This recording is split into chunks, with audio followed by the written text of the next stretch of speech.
안녕하세요. 윤희의 책, 윤희입니다. 벌써 기온이 30도를 넘어서고 있는 지역이 있으니 올 여름도 길 것 같은 예감입니다. 지난 겨울을 기억하며 다가올 더운 여름을 이겨나가기로 해요. 오늘은 2021년 출판사 강에서 출간된 반수연 작가의 소설집 통영에 수록된 7개의 작품 중 해선의 집으로 함께합니다. 작가는 1998년 캐나다 서부 밴쿠버로 이민을 떠났습니다. 이후 작가는 모든 이민자들과 다르지 않은 이민자의 삶을 살아갑니다. 하지만 그녀가 다른 이민자들과 달랐던 건 모국의 언어를 깊이 간직하고 내면에서 숙성시켰다는 것, 그리고 그 결과물이 바로 소설집 통영입니다. 2005년 조선일보 신춘문예의 단편소설 메모리얼 가든이 당선되어 작품 활동을 시작합니다. 2020년 오늘 소개해드릴 단편소설 해선의 집으로 재외동포 문학상 대상을 수상합니다. 해선이 두 아이들을 돌보아 키우며 먹고 살기에 바빴던 집, 그녀를 중심으로 유지되던 안전하고 견고한 집에서 이제 해선은 어떻게 지내고 있을까요? 오늘도 저는 여러분의 평온한 하루와 하루 끝에 깊은 잠을 소망합니다. 구독과 좋아요, 그리고 알림 설정과 선한 댓글로 응원해주세요. 해선의 집, 반수연. 왁자한 웃음소리에 잠이 깬 것 같은데 눈을 떠보니 사방은 정적이었다. 해선은 한기를 느끼며 잠결에 밀어낸 이불을 끌어당겼다. 손마디에 힘이 실리지 않아 이불이 툭 떨어져 나갔다. 여보, 여보. 해선은 진석을 불렀다. 방 밖으로 밀고 나가지 못하는 소리가 공허했다. 이 사람이 어딜 나갔나? 해선은 몸을 옆으로 돌려 누우며 진석을 기다렸다. 아래층에서 인기척이 들렸지만 소리가 가까워지지는 않았다. 해선은 팔을 짚고 일어났다. 통증이 팔을 타고 가슴까지 이어졌다. 간밤에도 두어 번 통증에 눈을 떴다. 젖꼭지의 끝과 위장의 끝, 심장의 끝과 자궁의 끝, 모든 장기의 끝부분에 몰려드는 통증은 날카롭고 악의적이었다. 해선은 종종 어둠 속에서 눈을 뜨고 자신을 깨운 것이 통증이었는지, 통증을 느끼는 꿈이었는지를 생각했다. 잠옷 속으로 손을 넣어 배를 이리저리 문질러 보며 통증의 실체를 찾았다. 몸의 정중앙에 길게 그어진 오돌도돌하고 불규칙한 돌기들을 하나하나 만져보며 그것들이 단단히 닫혀 있는지를 확인하곤 했다. 계단이 아득했다. 해선은 손대로 반들반들해진 핸들레일을 잡고 발을 아래로 내딛었다. 이 집은 계단이 현관을 향해 일직선으로 뻗어 보기 고이질 않을 거다. 친정어머니의 말이 귓가에 맴돌았다. 미국 생활 10년 만에 산 첫 번째 집이었고 어머니가 미국을 방문한 것도 처음이었다. 어머니의 표정은 말보다 더 불길했다. 그럼에도 성에 차지 않은 듯 온몸으로 해선의 불안을 자극했다. 일이 풀리지 않을 때마다 그 말이 떠올랐다. 고등학생이던 둘째가 계단에서 미끄러져 발목뼈가 몇 조각으로 깨졌을 때도, 진석이 앞마당 잔디를 깎다가 돌이 튀어 옆집 할머니의 머리를 다치게 했을 때도, 그 일로 재판을 받게 되었을 때도, 2층 안방의 비대가 터져 아래층이 물바다가 되었을 때도, 큰아이가 의사고시를 2번이나 떨어졌을 때도, 어머니의 예언은 저주가 되어 불쑥 수면 위로 떠올랐다. 그런 날이면 집은 들판의 천막같이 허술하게 느껴졌다. 하지만 혜선은 그 집을 떠나지 않았다. 대신 가파른 계단에 우두커니 앉아 현관문 위에 뚫린 창으로 해가 기우는 것을 보며 가족 중 누군가가 돌아오기를 기다렸다. 아이들은 이 집에서 고등학교를 졸업하고 대학에 진학했으며 직장을 찾아 멀리 떠나거나 결혼을 했다. 뿔뿔이 흩어진 아이들은 크리스마스가 되면 어김없이 집으로 돌아왔다. 가져온 선물을 트리 아래에 놓고 등과 오너먼트를 트리에 매달았다. 오너먼트는 아이들이 유치원 때 만든 조잡한 장식부터 어른이 되어 혜선에게 선물한 값나가는 크리스털 엔젤까지 혜선의 시간이 집약적으로 담겨져 있었다. 혜선은 오너먼트를 트리에 매다는 시간이 1년 중 제일 좋았다. 한 해가 저무는 시간이었고 새해가 시작되기 직전의 시간이기도 했다. 벽난로에 불을 지피고 트리 앞에 모여 카드놀이를 하며 달콤한 코코아를 나눠 마시다 보면 문득 이 모든 선택이 옳았다는 생각이 들곤 했다. 혜선은 계단의 중간쯤에 멈춰서서 계단과 현관을 비추는 CCTV 카메라를 쳐다보았다. 아이들 중 누군가는 이 모습을 보고 있을지도 몰랐다. 아들은 환자를 진료하는 사이사이 짬이 날 때마다 그것을 들여다본다고 말했다.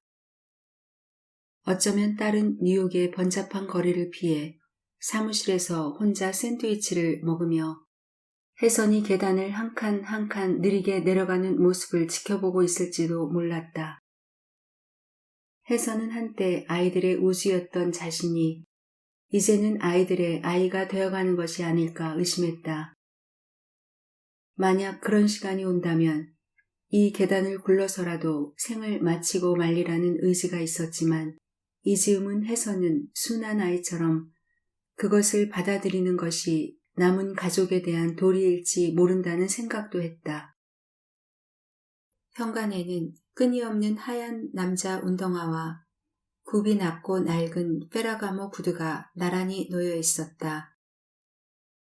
진석과 여자의 신발이었다. 어제도 그제도 현관에는 둘의 신발이 놓여 있었다. 혜선의 신발은 모두 신발장에 있을 것이었다. 혜선은 지난 봄 퇴원을 한 후로 한 달에 한 번 병원에 가는 것을 제외하고는 외출을 하지 않았다. 자신의 모습을 누구에게도 보이고 싶지 않았다. 허물어져 가는 것보다 허물어져 가는 것을 보이는 게 더 견딜 수 없었다. 친구는 물론 목사님이나 권사님의 기도 방문도 거절했다. 혜선은 많은 시간을 혼자서 방에 머물렀다. 양털 실내화를 신고 방에 딸린 화장실을 왔다 갔다 하는 것이 전부인 날이 많았다. 몇 주 전부터는 아이들의 성화에 못 이겨 하루에 한 번 계단을 내려와 우두커니 식탁에 앉아 있거나 뒤뜰에 난 창을 열고 마당을 바라보기도 했다. 햇살이 좋은 날에는 데크에 앉아 진석이 정원일 하는 것을 지켜보기도 했지만 옆집 마당에서 사람들의 소리가 들리면 다시 자신의 방으로 돌아갔다. 혜선은 침대에 누워 잠을 자거나 잠을 청했다.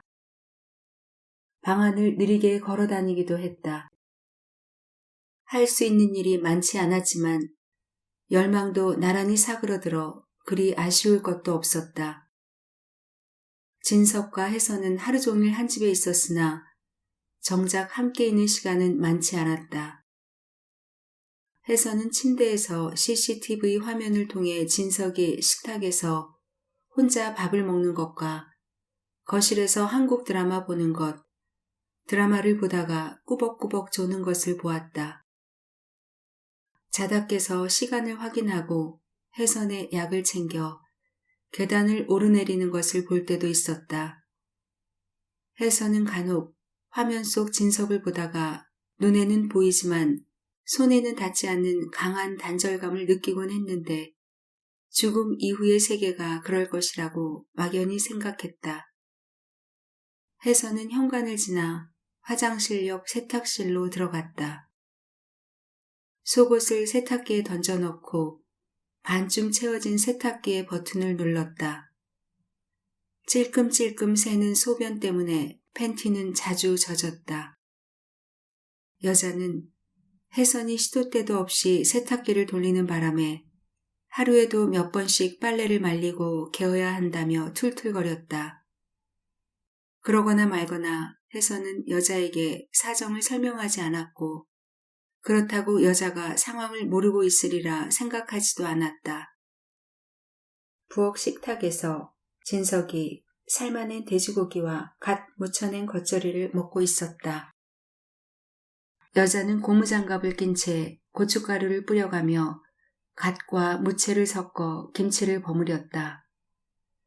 아일랜드 식탁 위에는 혜선이 수년 전 선창가 어선에서 직접 사서 사긴 새우젓이 통째 나와 있었다. 한동안 혜선의 눈에조차 보이지 않던 새우젓을 여자는 어떻게 찾아냈을까? 혜선은 의아했다. 내려왔어? 좀 앉아. 진석이 입가에 묻은 붉은 고추물을 손으로 훔치며 의자를 빼냈다. 물 좀 줘요. 혜선은 여자가 버티고선 부엌 쪽을 보며 누구에게랄 것도 없이 말했다. 진석이 자리에서 벌떡 일어났다. 여자의 살찐 엉덩이 뒤쪽으로 돌아가서 커피포트에 정수기 물을 받았다. 미지근은 해야지. 너무 차가우면 안 되니까. 진석은 아직도 입에 남아있는 음식을 쩝쩝 소리나게 씹으며 말했다. 입 좀 닦아. 더럽게. 김치를 통에 옮겨 담던 여자는 혜선과 눈이 부딪히자 급히 고개를 숙였다. 혜선은 신경질적으로 갈라진 자신의 목소리가 거슬렸다. 기운 없고 고집센 노인의 목소리. 혜선은 다시 자신의 방으로 돌아가 눕고 싶었다. 하지만 당장은 계단을 밟고 올라갈 엄두가 나지 않았다. 혜선은 창밖으로 고개를 돌렸다. 뒤뜰에는 여름이 고요하게 저물고 있었다. 진석이 여름 내내 뜰을 기어다니며 토끼풀을 뜯어내고 민들레를 파냈다. 좁고 길게 내린 뿌리를 파내기 위해 낡은 포크를 구부려 작은 갈퀴를 만들었다. 손톱 아래는 늘 시커먼 풀물이 들어있었다. 덕분에 잔디는 잡초 없이 새파랬다. 작약이 진 자리 옆으로 노란 국화가 피고 있었다. 사과나무에는 제법 튼실한 사과가 매달렸다. 이사를 들어오던 그해 진석이 라일락과 함께 심은 나무였다. 지난 봄에 라일락이 피었던가? 혜선은 데크 한쪽에 포개져 있는 빈 화분들을 쳐다보며 말했다. 이번에는 안 피었어. 겨울이 춥지 않으면 꽃이 잘 안 핀다지 않았나 당신이? 혜선은 선뜻 그런 말을 한 기억이 나지 않았다. 지난 겨울이라. 혜선은 지난 겨울이 까마득했다. 제가 가져다 드릴게요. 식사 마저 하세요, 사장님. 포트 옆에 서서 물이 끓기를 기다리는 진석을 돌아보며 여자가 말했다. 여자의 소리가 사뭇 다정했다. 혜선은 뻘건 김치에 눈길을 주다 거뒀다. 보기만 해도 속이 쓰려왔다. 사모님 드실 건 백김치로 준비해 뒀어요. 여자가 혜선의 속을 읽은 것처럼 말했다. 혜선은 여자가 예사내기가 아닐 것이라고 생각했다. 여자가 가져다 준 물은 너무 뜨거웠다. 혜선은 물이 식기를 기다려 한 모금 마셨다. 물이 마른 식도를 타고 내려갔다. 진석이 고기에 김치를 둘둘 말아 오적오적 씹더니 맥주를 들이켰다. 그는 여전히 젊은 남자처럼 먹고 마셨다. 해서는 그의 에너지가 경이로웠다. 몇 해 전 그는 가벼운 뇌졸중을 앓았다. 그 후유증으로 왼쪽에 미미한 마비가 왔다. 해선이 알아눕자 그에게 새삼 생기가 감돌았다. 목소리가 커졌고 몸놀림은 더 활기찼다. 해서는 그의 생기가 묘하게 거슬렸다. 그녀는 종종 그 생기의 정체에 대해 생각했다. 해선이 병들기 전 그는 집안의 환자였고 이제는 환자를 돌보는 사람이 되었다. 하지만 그것만으로는 설명이 부족했다. 해서는 진석 앞에 놓인 접시를 보다 얼굴을 찡그렸다. 푸른 바탕에 금태가 둘린 웨치우드 접시에 돼지기름이 엉겨붙고 있었다. 김치에서 흘러나온 붉은 물이 허연 기름에 섞여 영롱한 푸른빛을 엉망으로 더럽혔다. 해서는 자신이 아끼던 접시가 싸구려 접시가 된 것만 같았다. 그럼 사용하지 말라고 하지 그랬어요. 내가 해요? 영상통화 속의 딸은 그래서 용건이 뭐냐는 투였다. 전화기에 대고 말을 하면서도 눈은 컴퓨터 모니터를 향해 있고 손으로 연신 뭔가를 타이핑했다. 뉴욕은 밤 10시는 되었을 텐데 딸은 아직 사무실인 모양이었다.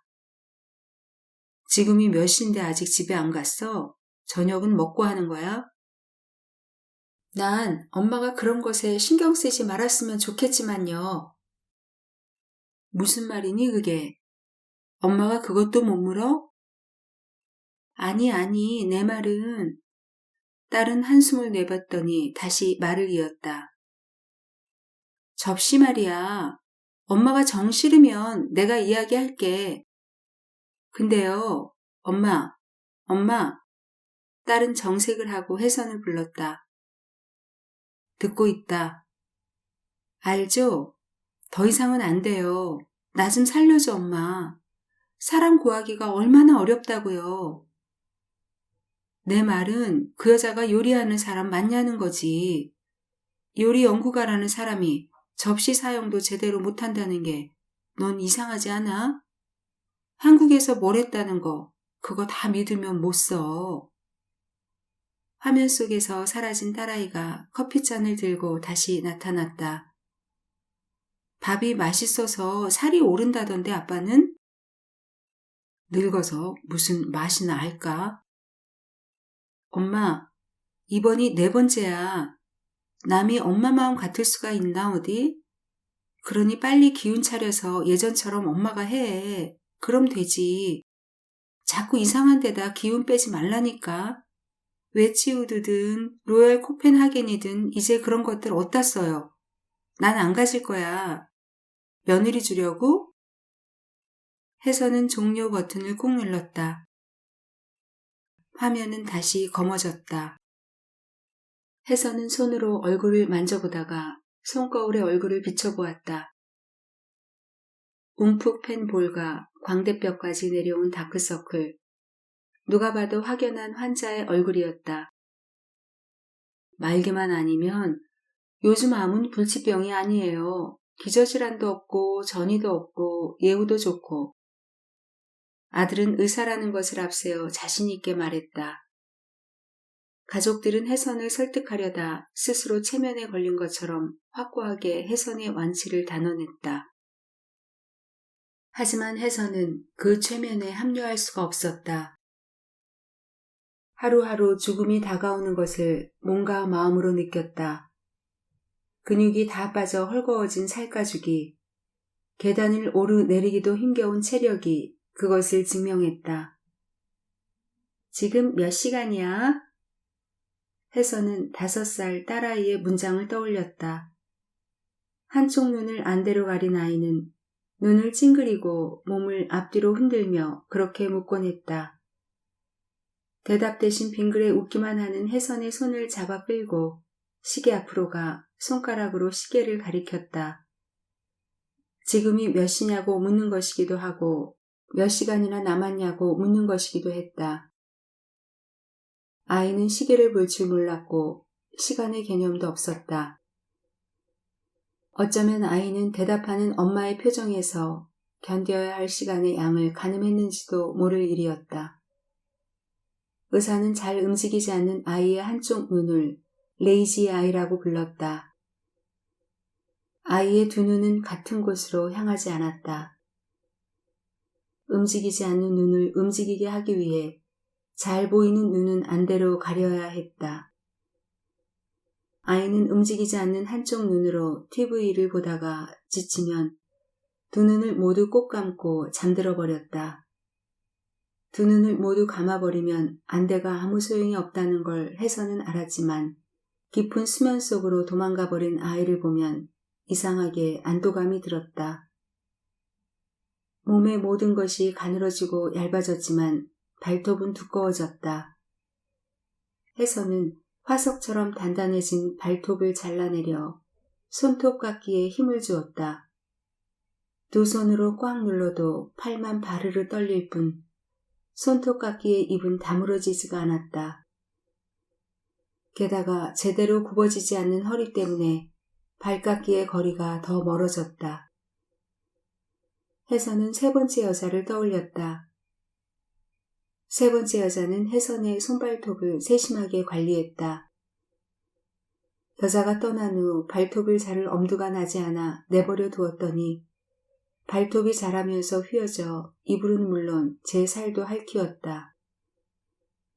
혜선은 손톱깎이에 힘을 주면서 오후 내내 떠오르지 않는 주민번호 뒷자리를 기억해내려 애를 썼다. 노래를 부르듯 리듬을 타며 숫자를 하나씩 불렀다. 48031728 거기서 덜컥 깜깜해졌다. 이민을 온 이후 아주 오랫동안 사용할 일이 없었지만 혜선은 이따금 주문을 외듯 자신의 주민번호를 중얼거려 보곤 했었다. 그게 하루아침에 기억나지 않았다. 어찌나 깜깜한지 기억이 나지 않는 것이 아니라 완전히 지워진 것 같았다. 지워진 것 같은 느낌은 기억나지 않을 때와는 다른 종류의 두려움을 느끼게 했다. 결코 복원되지 않을 완전한 파괴의 느낌. 혜선은 거기서 벗어나려 길을 쓰고 숫자들을 떠올렸다. 지난밤에는 자다 깨서 현관 번호를 외워보았다. 왜 하필 그때 그게 떠올랐는지는 알 수 없었다. 외출해서 돌아오는 꿈을 꾸었을 수도 있었다. 현관문을 열지 못해 안달하다가 잠에서 깬 건지도 몰랐다. 현관 번호는 고작 4자리인데 1334인지 1344인지 불분명했다. 확인하지 않고서는 다시 잠들 수가 없을 것 같았다. 혜선은 잠옷바람에 슬금슬금 계단을 내려갔다. 옆방에서 진석의 코고는 소리가 새어나왔다.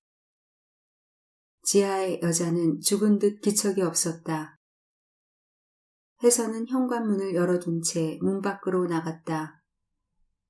가로등에 의지해 삐삐삐삐 숫자를 눌렀다. 키패드에 번호를 입력하는 소리가 깊은 밤 동네에 쩡쩡 울리는 듯 했지만 잠금 장치는 쉬이 풀리지 않았다. 혜선은 다리에 힘을 주고 서서 몇 번이고 번호를 눌렀다. 이것저것 더 눌러보다가 1134를 눌렀을 때 삐리리 경쾌한 소리와 함께 자물쇠가 풀렸다. 그제야 혜선은 어둠 속에서 빙그레 웃었다. 혜선은 발톱깎이를 포기하고 옷을 입은 채 화장실 변기 위에 앉았다. 휴지통에 발을 올리고 뜨거운 수건으로 발 마사지를 했다. 세 번째 여자가 그랬듯이 발가락 관절을 살살 주물러 풀고 발바닥을 꾹꾹 눌러보았다. 손끝에 힘이 좀처럼 발에 닿지 않았다. 혜선은 휴지통을 밀어두고 세숫대야에 뜨거운 물을 받아 발을 담갔다. 아들이 데려온 세 번째 여자는 베트남 출신이었다. 여자의 손톱에는 짙은 선홍색의 매니큐어가 칠해져 있었고 그 위로 반짝이는 보석이 여러 개 박혀 있었다. 혜선은 불안한 눈빛으로 여자의 손톱을 쳐다보았다. 손톱을 칠하지 않으면 빨가벗은 것 같다니까 어떡해. 엄마가 좀 이해해줘요. 아들은 혜선의 손을 잡고 달래듯 말했다. 너무 화려하지 않니? 남의 집 드나들 사람이. 두 번째 아주머니는 음흉하고 어두워서 싫다 하셨잖아요, 어머니. 아들은 이 상황에 대한 혜선의 책임을 환기시키려는 듯 매몰찼다. 그 이야기라면 더 이상 하고 싶지 않다. 혜선은 아들의 시선을 피해 얼굴을 돌렸다. 살아온 경험과 몸에 축적된 예감을 간단히 무시할 수는 없는 노릇이었다. 아이들이 자신의 말을 병든 늙은이의 앙탈증으로 치부하는 것을 알았지만 그렇다고 이미 죽은 사람처럼 입을 꼭 닫고 있을 수는 없었다. 무엇보다 이것은 아직 남아있는 자신의 삶에 관한 일이었다. 이번에는 너무 밝아서 싫다는 말인가요? 환자는 나야. 함께 지내야 하는 사람도 나고. 어머니, 아버지 생각도 하셔야죠. 저희들 생각은 왜 안 하시나요? 아들은 그 말을 끝으로 횡하니 제 집으로 떠났다. 세 번째 여자는 밝고 싹싹했다. 중학생 아들을 혼자 키우며 사는 씩씩한 여자이기도 했다. 화학 약품 알레르기 때문에 10년을 일했던 네일숍을 그만두고 전업을 준비하는 중이라고 여자는 말했다. 여자는 연신 관절이 비틀어진 오른손 검지와 약지를 왼손으로 꾹꾹 눌렀다. 매니큐어가 지워진 여자의 손은 나이에 비해 험했다. 콧소리가 많이 섞인 베트남 악센트의 영어는 알아듣기 쉽지 않았지만 여자의 손은 많은 것을 말했다. 여자의 손끝은 다부졌다. 여자는 제 집으로 돌아가기 전 뜨거운 수건을 몇 개씩 갈아가며 혜선의 발을 닦아주었다. 자신의 허벅지에 혜선의 발을 올려놓고 부드러운 크림을 발라가며 종아리를 밀듯 닦아내듯 위아래로 문질렀다. 밤마다 아리던 종아리 속 깊은 근육에도 그녀의 손끝은 정확히 가 닿았다. 발바닥의 어느 부분을 한동안 꾹 누르고 있으면 전류가 흐르듯 등까지 따뜻해졌다.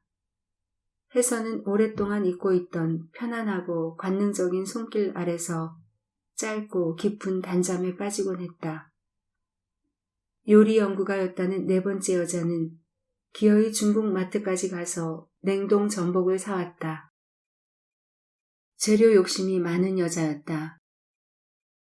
여자는 마트에 가기 위해 혜선의 차를 운전했다. 혜선은 여자에게 자동차 열쇠를 내주었다. 아들 내외나 딸을 귀찮게 하지 않으려면 어쩔 수 없었다. 여자의 차가 차고로 들어오면 진석이 자동차 트렁크를 열고 여자가 사온 식료품을 부엌으로 옮겼다. 혜선은 소리로 그것을 짐작했고 때론 CCTV로 그 광경을 지켜보기도 했다. 안방 침대로 전복죽을 들고 온 여자는 재료가 한국 거랑 달라 맛이 잘 나지 않는다며 혜선의 표정을 살폈다. 어때? 괜찮지? 먹을만 하지? 혜선이 죽을 삼키기도 전에 진석이 먼저 설레발을 쳤다. 죽에서는 비린내가 진동을 했다. 혜선은 얼굴을 찌푸리지 않으려 애를 썼다. 수고했어요. 맛있어요. 따로 멸치 육수를 진하게 내서 끓였어요. 동치미 국물이랑 같이 드세요. 비린내가 목젖을 건드렸다. 이제 내려가 보세요. 당신도 내려가. 성가셔. 바다에서 건진 건 예외 없이 비린내가, 고기에서는 피냄새가, 곰탕에서는 고약한 기름 냄새가 났다. 산 것들의 감칠맛 뒤에 가려져 있던 역한 냄새가 일제히 튀어나왔다. 건강할 때는 느끼지 못했던 맛이었고 건강한 이들은 이해하지 못할 맛이었다. 해서는 호흡을 참으며 천천히 죽을 씹고 삼켰다. 죽그릇을 비운 후에는 먹은 걸 토해내지 않으려 생강 캔디를 꺼내 물었다. 진석이 빈 그릇을 아래로 가져다 놓고 돌아왔다. 몇 걸음이라도 같이 걷자고 해선을 일으켜 세웠다. 해선은 기운이 없다며 손사래를 치다가 진석의 팔을 잡고 일어나 방안을 걷기 시작했다. 진석이 왼쪽을 짚을 때마다 나무 막대가 바닥에 부딪히듯 둔탁한 반동이 해선에게로 전해졌다. 해선은 진석의 팔을 쓰다듬었다. 건장했던 진석의 몸은 전체가 균등하게 쪼그라들었다. 50년을 함께 살았는데 남편의 늙은 몸이 생경했다. 의심 없이 기대고 산 지난 시간들을 되새기다 보면 늙는다는 것이 갑자기 들이닥친 사고 같았다. 사장님, 식사 준비 다 됐어요. 여자가 노크를 했다. 내려가서 저녁 먹어요. 해서는 걸음을 멈추고 말했다. 당신 좋아하는 거 할 시간이네. 진석이 라디오 채널을 클래식으로 맞춰주고 마치 멀리 떠나는 사람처럼 해선의 뺨을 손으로 어루만지더니 방을 나갔다. 음악 사이사이 여자의 웃음소리가 섞여들었다. 웃음소리는 사각사각 신경을 긁었다. 진석과 여자는 해선의 방 바로 아래서 저녁 식사를 하고 있었다. 2층과 1층 사이의 간극이 해선을 천리 밖으로 밀어냈다. 해선은 밀려나지 않으려 음악에 집중했다. 하지만 어느새 음악을 놓치고 여자의 목소리만을 찾고 있었다. 5살 딸아이의 질문이 또 떠올랐다. 어린 딸을 안고 계단을 쿵쿵 오르내리던 거짓말처럼 젊고 바빴던 그녀도 떠올랐다. 3번째 여자가 엎드려 진석의 발을 씻어줄 때 소파에 기대 입을 해죽 벌리고 널브러져 있던 진석의 표정, 미끌거리던 생기와 불완전한 관능에 취해 어수선하던 사타구니를 해서는 분명히 보았다. 여자는 진석의 가랑이 사이에서 고개를 숙이고 발가락 하나하나의 관절을 손가락으로 비비고 혀로 할 듯 발바닥을 쓸었다. 그때 진석은 눈을 감고 있었던가? 그의 다친 눈 속에는 뭐가 있었을까? 연민과 배신감이 너울처럼 넘실거렸다. 4번째 여자의 웃음소리가 그 너울에 실려왔다. 아들은 지낼 때가 마땅치 않다는 4번째 여자에게 오히려 잘됐다며 지하에 욕실 딸린 방을 내주었다. 밤 늦게라도 필요한 일이 있으면 언제든 돕겠다는 여자는 혜선이 보기에도 믿음직한 구석이 있었다. 하지만 혜선이 더 이상 토를 달 수 없었던 것은 그 여자가 흡족해서는 아니었다. 3번째 여자를 보내며 벌어진 소동에 다들 얼마간 마음이 닫혀 있었고 혜선이 더 이상 까다롭게 굴다간 아들도 딸도 모두 멀어져 버릴 것 같아 조바심이 났다. 엄마가 그 여자에게 물을 뿌린 건 고소를 해도 할 말이 없는 거야. 딸은 혜선의 행동이 얼마나 위험한 짓이었는지 두고두고 말했다. 이런 엄마가 너무 낯설어 제 엄마 같지 않다는 말도 했다. 자식에게 그런 말을 듣고 있는 혜선도 스스로가 낯설었다. 혜선은 그날 마시다 만 컵의 물을 진석과 여자에게 뿌렸다. 할 수만 있다면 한 동이의 물이라도 쏟아붓고 싶었다. 혜선은 그 길로 2층 안방으로 올라가 옷장 이불 사이로 팔을 휘저어가며 보석 주머니를 찾았다. 새파랗게 젊은 여자가 다 늙은 남자를 구워 삶을 때에는 재물 말고 다른 동기가 뭐가 있을까? 그나마 있는 것 다 퍼주고 나면 저 어리숙한 늙은이 혼자 어떻게 살까? 딸보다도 더 어린 년을. 혜선의 앙담은 이빨 사이로 신음이 흘러나왔다. 혜선은 이불 더미에서 찾아낸 보석 주머니를 바닥에 탈탈 털었다. 이제는 헐거워져 끼지 못하는 것들이지만 젊었을 때는 아까워 보기만 했던 것들이었다. 결혼 반지와 웨딩 밴드는 그대로였다. 친정어머니가 물려준 바둑알 만한 산호 목걸이도 있었다. 나머지는 보석이랄 것도 없는 액세서리들이 대부분이었다. 그러다가 사파이어 반지를 떠올렸다.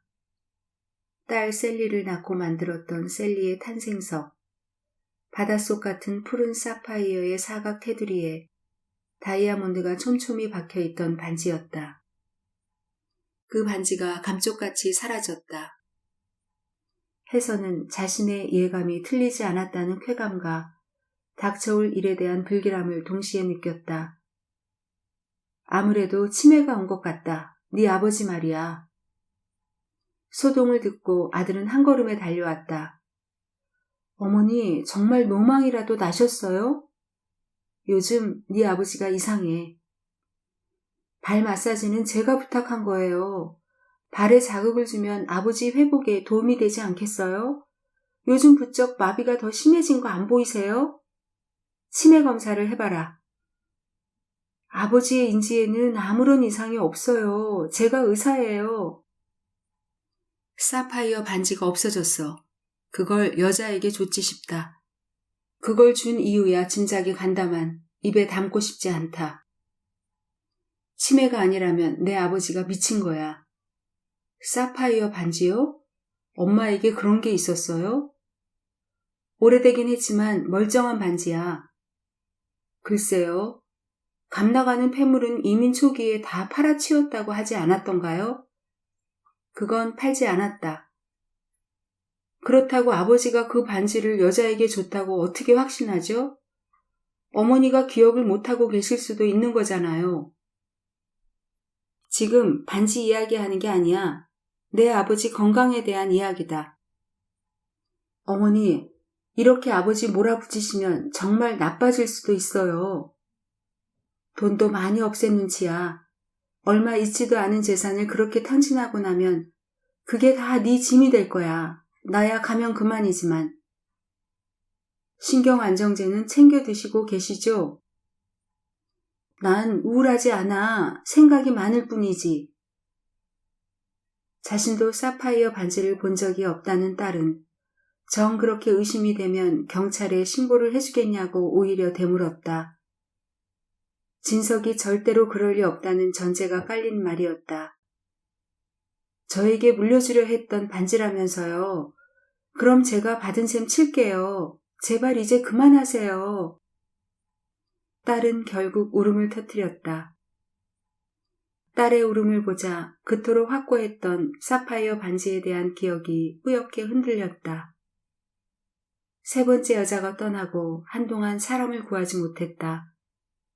딸은 뉴욕에서 온라인으로 시애틀의 음식점에 배달을 시켜 진석의 끼니를 챙겼고 며느리는 죽상으로 일주일에 한두 번 집에 들러 가져온 식료품을 냉장고에 넣고 문을 탁 소리나게 닫았다. 이 사람도 싫다, 저 사람도 싫다 하시면 두 분 다 요양병원에 들어가는 수밖에 없어요. 알렉스도 요즘 말이 아니에요. 매일 술을 마셔요. 애들도 슬금슬금 아빠 눈치를 봐요. 불쌍한 내 아이들. 알렉스가 어떤 사람인가요? 그건 어머니가 더 잘 알지 않나요? 그에게는 가족이 전부예요. 그런데 지금 집안 꼴 좀 보세요. 엊그제 아버님은 6시간씩이나 걸어서 옛날에 살던 도시로가 길을 잃었어요. 지쳐서 벤치에서 잠이 들었다고요. 경찰한테 그 전화를 받고 알렉스가... 며느리는 말을 끝마치지 못했다. 그러니 치매가 온 거라고 몇 번을 말했니? 그건 치매의 흔한 증세야. 알만한 애가 왜 그래? 혜선이 말했다. 알렉스는 아버님이 쇼크 상태라고 하더군요. 내가 아버지한테 못할 짓이라도 한 듯 말하는구나. 어머니, 그 여자는 자격증을 가진 발 마사지사예요. 손발을 만지는 게 그 사람 직업이라고요. 며느리의 얼굴에는 짜증과 실망이 숨김없이 드러났다. 이제 그녀에게 해서는 그런 것들을 굳이 숨길 필요가 없는 존재가 된 것이었다. 며느리는 곧 경멸과 무시를 노골적으로 드러낼 태세였다. 그것만은 겪고 싶지 않았다. 그만 돌아가거라. 해서는 방으로 돌아와 문을 꼭 닫아 걸었다. 백인 며느리를 얻게 되었다고 했을 때 혜선을 애석하게 바라보던 친구들도 있었다. 하지만 혜선은 정말 괜찮았다. 며느리와 쓸데없는 기싸움 하지 않아도 되니 더 좋다고 농담처럼 말하기도 했다. 크게 보태주진 않았지만 짐을 지운 적도 없었다. 혈육처럼 애틋하다고 말할 수는 없지만 남이라고 여겨본 적도 없었다. 자신의 고단함을 훈장처럼 흔들며 그들에게 보상을 요구한 적도 없었다. 혜선은 지금껏 자신의 방식으로 살아냈듯 남은 시간을 자신이 알고 있는 안전한 방식으로 견뎌내고 싶었을 뿐이었다. 어쩌다가 여기까지 와버린 걸까? 그 누구도 위협하고 싶지 않았는데 어느새 모두를 위협하는 사람이 되어버린 것인가? 혜선은 정신이 나간 사람처럼 한동안 방 안을 서성였다. 들릴 듯 말 듯 속삭이는 소리, 커졌다 작아지는 웃음소리, 딸그락딸그락 수저가 그릇에 부딪히는 소리, 싱크대에 물이 흐르는 소리까지 유난히 많은 소리가 벽을 타고 혜선의 방으로 올라오는 날이 있었다. 그런 날이면 혜선은 전화기를 켜서 화면 속 그들을 지켜봤다. 진석이 밥을 먹는 식탁에 여자는 보이지 않았지만 그의 시선이 닿는 곳에 여자가 있을 것이었다. 여자가 테이블에 국그릇을 가져다 놓고 맞은편에 앉았다. 그릇 속에는 붉은 고기 국물이 가득했다. 진석의 말에 여자가 고개를 젖히고 깔깔 웃었다. 페로몬을 뿜어내는 과잉된 움직과 웃음. 그는 혜선의 식탁에서 그러했듯 부지런히 젓가락질을 하며 여자의 수고에 답했다. 나물을 집어먹고 국을 떠먹었다. 찬사도 아끼지 않을 것이었다. 여자는 이미 반쯤 먹어버린 가자미를 뒤집어 가시를 발랐다. 발라낸 생선살을 진석이 입으로 가져갔다. 이제 진석은 위층에 누워있는 혜선을 완전히 잊어버린 듯했다. 혜선은 소리라도 질러 자신의 존재를 알리고 싶은 충동을 느꼈다. 진석이 다른 여자가 만든 음식을 저렇게 잘 먹는 것이 이상했다. 둘은 이전부터 이미 아는 사이가 아니었을까? 혜선이 잠든 사이 진석은 조용조용 계단을 밟고 지하로 내려가 숨겨둔 사파이어 반지를 받치고 저 포동포동하고 탄력 있는 젖가슴에 얼굴을 묻은 건 아닐까? 신경 안정제를 삼키고 잠든 날은 모든 것이 깜깜해졌는데 혜선이 잠든 사이 어떤 일이 일어나도 알 수가 없었을 것인데 혜선은 폭주하는 상상을 멈출 수가 없었다. 한편에서는 망상이라고 스스로를 꾸짖고 한편으로는 이 모든 것이 너무 완벽하게 들어맞는다고 부추겼다. 혜선은 생각을 멈추기 위해 머리를 흔들어 보지만 오히려 생각은 혜선의 머리를 벗어나 목을 조여왔다. 혜선은 분열을 견딜 수가 없었다. 침대에서 내려와 손으로 화장실 물을 받아 약을 삼켰다.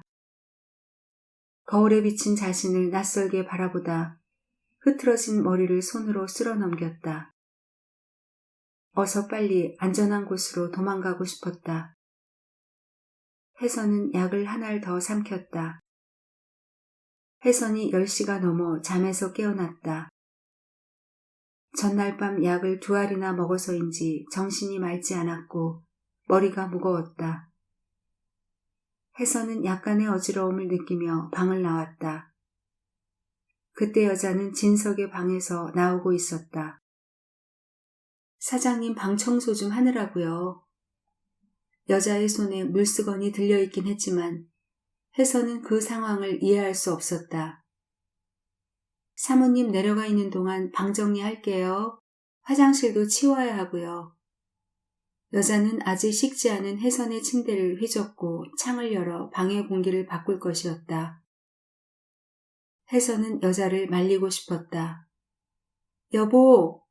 여보! 혜선은 몸을 돌려 진석을 찾았다. 사장님 없어요. 여자의 얼굴에 묘한 웃음기가 스쳤다. 혜선의 등줄기가 서늘해졌다. 여자는 몸을 돌려 혜선이 방금 나온 방으로 향했다. 혜선이 여자를 돌아보며 계단을 밟았을 때 중심을 잃고 휘청하며 주저앉았다. 여자가 혜선에게 급히 뛰어왔다. 혜선은 돌진하는 여자가 자신을 계단 아래로 밀어버릴 것만 같았다. 혜선은 몸을 움츠리고 핸드레일을 꼭 잡았다. 제가 잡아드릴게요, 사모님. 노, 난 괜찮아요.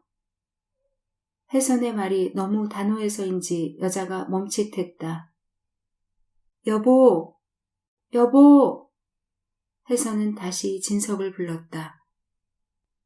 사장님 병원에 갔잖아요. 집에 아무도 없어요. 진석이 없다면 집에는 여자와 혜선뿐일 것이다. 왜 여자는 그 당연한 사실을 혜선에게 주지시키는 것일까? 혜선은 구조를 요청하듯 CCTV를 쳐다보았다. 혼자 할 수 있어요. 다가오지 말아요. 혜선은 중얼거렸다. 여자는 꿈쩍 않고 혜선의 옆에 버티고 서 있었다. 무슨 고집이 그리 세요. 이러다 넘어지면 어쩌시려고. 여럿 고생시키지 말고 제발 날 잡아요. 여자는 혜선의 팔을 잡았다. 이러지 마. 저리 비켜. Don't touch me. 오케이? Don't touch me. 혜선이 소리를 지르며 거칠게 몸을 흔들었다. 혜선의 기세에 여자가 몇 계단을 뒷걸음치더니 그대로 뒤로 꼬꾸라졌다. 비명과 동시에 계단이 무너질 듯 울렸다. 혜선이 고개를 들어보니 여자는 현관 신발 옆에 널브러져 있었다. 혜선은 계단을 내려와 여자에게 몇 걸음 다가갔다. 여자는 얼굴을 찡그리고 얕은 신음소리를 냈다. 피가 나거나 하지는 않았다. 혜선은 다가가지도 물러서지도 못하고 여자를 쳐다보다가 잠옷 주머니에서 전화기를 꺼냈다. 팔이 부들부들 떨렸다. 깊은 밤 집 앞에 자동차가 멈추는 소리가 들렸다. 혜선은 CCTV 화면을 켰다. 검정 BMW 운전석에서 아들이 내려 뒷좌석 문을 열었다. 여자가 아들의 부축을 받으며 차에서 내렸다. 여자는 목발을 짚고 느리게 걸었다. 목발을 짚은 폼이 어설펐지만 상태가 그리 나빠 보이지는 않았다. 현관문의 키패드가 삑삑삑삑 울렸다. 혜선은 전화기를 끄고 진석의 옆에 누웠다. 둘이 나란히 누운 게 얼마만인가. 혜선이 많이 놀랐을 거라며 진석은 저녁 내내 혜선의 방을 떠나지 않았다. 진석은 늦은 밤까지 혜선이 잠이 들기를 기다리다 침대 끝에 몸을 누이더니 먼저 잠이 들어버렸다. 혜선은 돌아누운 그의 등에 가만히 손을 올렸다. 진석이 잠결에 몸을 돌려 혜선을 팔로 감았다. 혜선의 얼굴이 그의 가슴에 닿았다. 그의 심장 소리가 쩡쩡 혜선의 귀에 울렸다. 여보, 지금 몇 시나 되었을까? 밤이 아주 깊은 것 같은데. 혜선은 들릴 듯 말 듯 진석을 부르다 입을 크게 벌리고 하품을 했다. 자동차가 아득히 멀어지는 소리가 들렸다. 혜선은 눈을 꼭 감았다. 반수연 작가의 혜선의 집이었습니다. 오늘도 윤희의 책과 함께 해주셔서 감사합니다.